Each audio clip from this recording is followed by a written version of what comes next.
भोपाल की कांग्रेस नेता हेमानी नरवाल की हत्या की गुत्थी हरियाणा पुलिस ने 36 घंटे में ही सुलझा दी है। हेमानी की हत्या उसके फेसबुक वाले फ्रेंड ने की। मोबाइल चार्जर की तार से गला घोंटकर हत्या की गई। पुलिस सूत्रों के मुताबिक आरोपी ने बताया कि हेमानी ने घर पर बुलाया, संबंध बनाए, रिकॉर्ड किया और फिर उसको ब्लैकमेल करना शुरू किया। वो शादीशुदा है, इसीलिए उसकी हत्या कर दी। देखिए, सूटकेस में लाश मिलने के 36 घंटे के में ही ये जो पूरी गुत्थी है वो सुलझ चुकी है। क्या ब्लैकमेलिंग को आधार बनाने से आरोपी की सजा जो है वो कम हो जाएगी, या फिर हेमानी हत्याकांड से जुड़े कुछ सवालों के जवाब जो है हम जानेंगे। हमारी ये खास रिपोर्ट देखिए।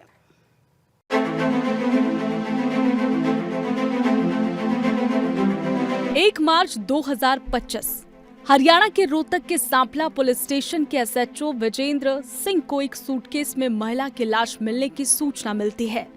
पुलिस ने सांपला बस स्टैंड पहुंचकर सूटकेस खोला तो एक युवती की लाश मिली। हाथों में मेहंदी लगी थी और चेहरा स्याह पड़ चुका था। मृतका की पहचान हरियाणा के युवा कांग्रेस कार्यकर्ता हेमानी नरवाल के रूप में हुई। पुलिस ने शव को पोस्टमार्टम के लिए रोहतक के PGIMS भेज दिया। हेमानी 3 दिन पहले यानी 27 फरवरी से ही लापता थी। मां सविता ने बताया कि 27 फरवरी को रोहतक की ही एक शादी में हेमानी शामिल हुई थी और 28 फरवरी को काडमंड इलाके में हरियाणा के पूर्व CM भूपेंद्र सिंह हुड्डा के कार्यक्रम में शामिल होने वाली थी। तभी से हेमानी का फोन बंद आ रहा था। इसके बाद हेमानी की डेड बॉडी मिलती है। कहना सर, मेरी बेटी का किसी के साथ दोस्ती तो थी ही नहीं। एक जो मेन दोस्ती होती है ना गहरी, वो किसी के साथ नहीं थी। हैं, बाकी वो मतलब एक नेता थी तो वो सबको जोड़ के चलती थी। हैं, वो मतलब नए बच्चों को भी जोड़ती थी। उसकी दोस्ती किसी के साथ, ये अपनी मनगढ़ंत कहानी बना रहा है अपने बचाव में। हैं, ऐसा कुछ भी नहीं था, दोस्त नहीं था। ये कोई नया ही जुड़ा है, इसने मतलब मौके का कुछ फायदा उठाया।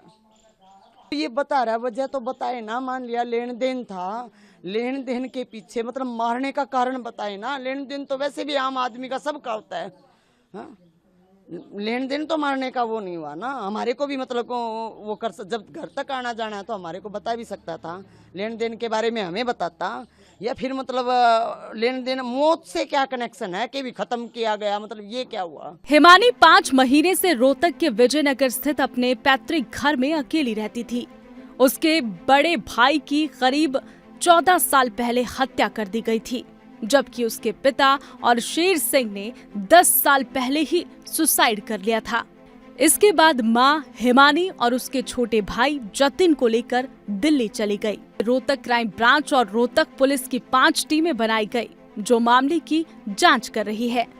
लोगों को जो भी जान पहचान के थे या और दूसरे लोग थे, उनसे जब ये इनके परिवार वालों ने इसको शनाख्त कर लिया कि ये हेमानी नाम की लड़की है जो कि रोहतक विजयनगर में रहती है, तो उसके बाद सभी SIT टीम्स अपने अपने काम पे लगी। इसमें रोहतक पुलिस ने बहुत मेहनत और इतना व्यस्तता चुनाव के होते हुए इतना जल्दी ये केस ट्रेस आउट किया है, जो कि बहुत सराहना की बात है।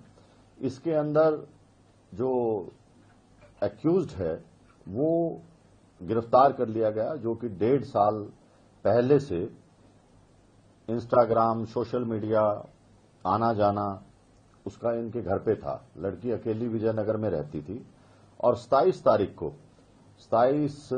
फरवरी को ये लड़का उनके घर पे आया और इनकी आपस में कहा सुनी होगी, और इसने ये जो मोबाइल चार्जर की केबल है उससे गला घोंट के और उसको वहीं मार दिया।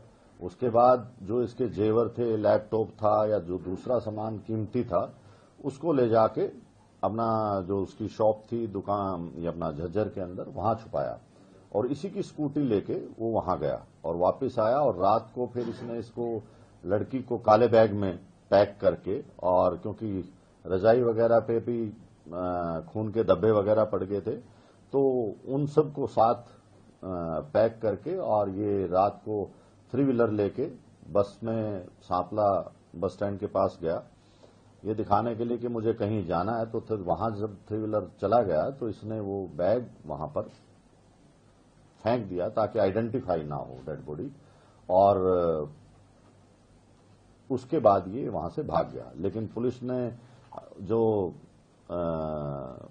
इनकी खुफिया रिपोर्ट थी या जो भी इलेक्ट्रॉनिक इंटेलिजेंस से और दूसरे साधनों से इसको 36 घंटे के अंदर बहुत मेहनत करके इस लड़के को गिरफ्तार भी कर लिया और आज पुलिस इसका रिमांड ले रही है और भी जो बातें निकलेंगी उसको आपके साथ साझा कर दिया जाएगा। अब यहाँ पर सवाल ये उठता है कि आरोपी सचिन ने हिमानी को आखिर मारा क्यों?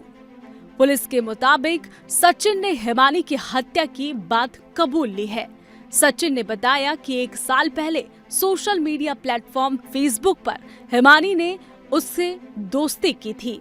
धीरे धीरे बात होने लगी। सचिन ने हिमानी से मिलना जुलना शुरू कर दिया। पुलिस सूत्रों की माने तो हिमानी किसी वीडियो के जरिए सचिन को ब्लैकमेल करके पैसे की डिमांड करने लगी थी। इससे तंग आकर सचिन ने हिमानी की हत्या कर दी। सचिन ने पुलिस को बताया कि 27 फरवरी की रात 9 बजे हिमानी के घर पहुंचा और पूरी रात वहीं रुका। अगले दिन यानी 28 फरवरी को दोनों के बीच खूब झगड़ा हुआ। सचिन ने हिमानी के हाथ चुन्नी से बांध दिए और मोबाइल चार्जर के वायर से हिमानी का गला घोंटकर उसे मौत के घाट उतार दिया।